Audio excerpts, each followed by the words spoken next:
Guys, no? So welcome back to my YouTube channel for today's video. So andito tayo ngayon. Ipapakita ko sa inyo yung papaya farm. So let's go.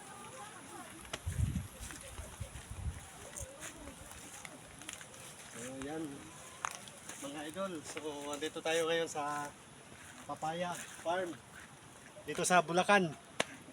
So ayan, makikita niyo kung gaano kalaki o gaano kalawak yung papaya. So ayan guys, manguha tayo ng papaya.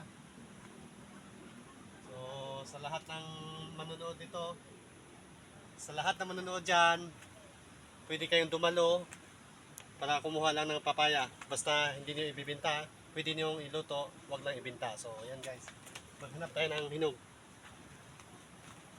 So yung iba dyan, ayan, wala, nalaglag na lang kasi hindi na maano ng may-ari. So ayan, hanap tayo ng hinog. So ayan sir, ipakita niyo yung, yung bunga. So yan, ganito kahaba po yung bunga ng papaya dito sa Bulacan. So yan, kaway-kaway dyan sa mahilig ng papaya dyan. Ayan, so maghanap tayo ng hinog. Ayun oh, kasi pwedeng isalad dito eh.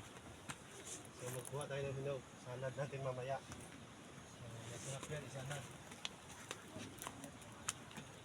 So pwede na ito no? So mas maganda talaga yung hinog.